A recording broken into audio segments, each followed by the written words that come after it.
Good morning everyone. Today I am Anita Yadav from Suru School. Today I want to teach a topic संज्ञा. So let's start topic संज्ञा. संज्ञा किसे कहते हैं? जो शब्द किसी व्यक्ति, प्राणी, वस्तु, स्थान या भाव के नाम का बोध कराते हैं वे संज्ञा कहलाते हैं। यानी इसमें क्या होता है कि वे ऐसे शब्द होते हैं जिनमें किसी व्यक्ति का नाम आए, वस्तु का नाम आए, स्थान का नाम आए या भाव का नाम आता है तो उन्हें हम संज्ञा शब्द कहते हैं। संज्ञा 3 प्रकार की होती हैं।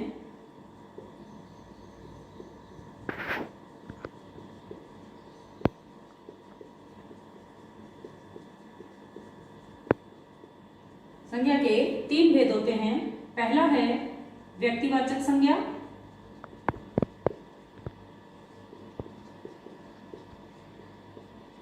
हमें इस डेफिनेशन के आने के बाद हमें इनके भेद जानने में कोई भी परेशानी नहीं होती। अगर आप इस डेफिनेशन को अच्छे से याद कर लेते हो तो इसी डेफिनेशन के अंदर इनके पार्ट्स निकल जाते हैं। अब इसमें जैसे आपने फर्स्ट में देखा व्यक्ति, तो व्यक्ति से क्या बन गया? व्यक्तिवाचक।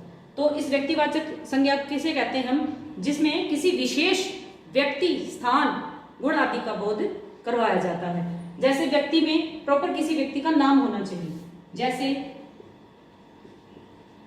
सचिन, महेश, कविता, सीमा, राजू आदि, यानी ये किसी के प्रॉपर नाम है। इसी तरह स्थान में भी किसी का प्रॉपर नाम होना चाहिए, जैसे है आगरा है, दिल्ली है, कलकत्ता है, चेन्नई है आदि। तो इस तरह से स्थान के नाम आते हैं, प्रॉपर किसी का नाम आता है तो हम उसे कहते हैं व्यक्तिवाचक संज्ञा। दूसरा आता है इसमें जो जातिवाचक संज्ञा।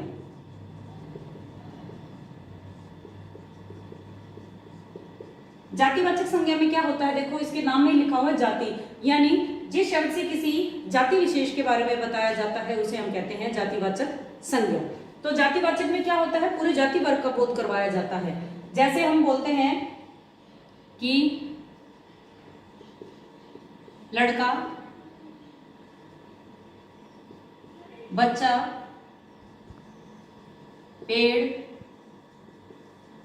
आम, नदी आदि। यानी ये शब्द ऐसे हैं, अगर आपको ये कहीं भी नजर आते हैं तो आप किसी प्रॉपर के लिए नहीं बोल रहे ये नाम पूरी उसकी जाति के लिए बोले। जैसे लड़का है तो लड़का कोई प्रॉपर लड़का नहीं है, उसके अंदर क्या है?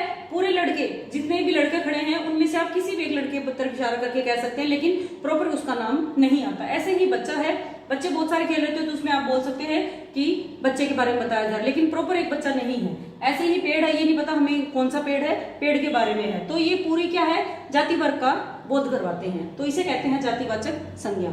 तीसरा है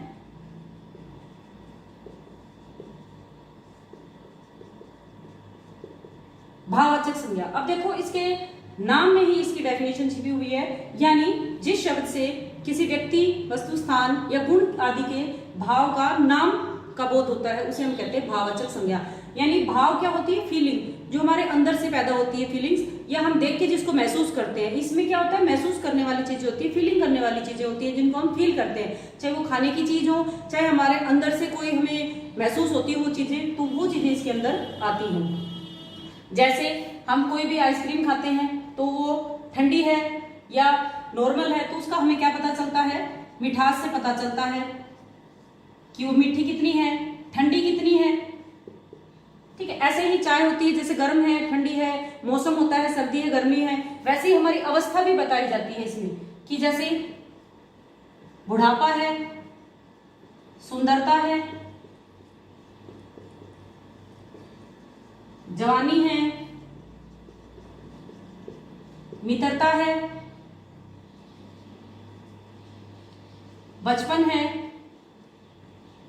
लड़कपन आदि।